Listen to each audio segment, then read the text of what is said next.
Over the past few weeks I've built 3 LEGO village sets: Medieval Town, Hogsmeade Collector's Edition and the LEGO Ideas Viking Village. They all look great on the surface, but not everything went to plan. Some surprised me, some were a little disappointing, and one completely changed what I thought I was building. If you're new here, welcome. I'm starting a new project to build a fully playable LEGO fantasy realm. Each area is designed as a chapter in a story, with quests, encounters and characters ready to explore. Think of it like a tabletop RPG. Villages to visit, forests to explore, enemies to fight and secrets to uncover. With that in mind, let's take a closer look at each village, what works, what doesn't, and how they'll fit into the fantasy realm as places for adventure, NPCs and challenges players can engage with. Let's start with the Medieval Town Square, the companion to one of my favourite sets, the Lion Knight's Castle. I've been looking forward to this one since it was announced, but honestly it's a bit of a mixed bag.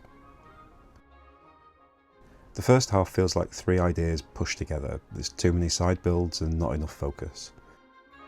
The second half was stronger, more cohesive and more character, but I actually think it'd look better split into 2 separate buildings, which I plan to do when I come to add it properly to the realm. The story potential's there though.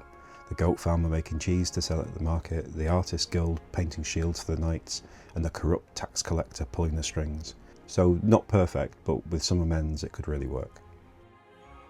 Then there's Hogsmeade, and this one changed my plans entirely. I'd originally had plans to de-snow and de-potter it, turning it into a swampy hamlet hidden in the forest.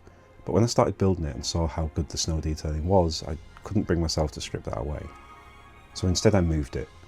Hogsmeade, or Frosthaven as we might call it, will now sit higher up in the world, built along a mountain path, the last bastion of civilization before the icy fortress above. It still needs modifications though. Instead of one row of buildings, I think it'll work much better if we split them up, give them breathing room and break the grid to make it a bit more interesting. And it does need some depottering, although probably not as much as I thought. A pub is still a pub after all. And then there's the Viking Village, and this one just works. Every building feels deliberate and every texture tells a story.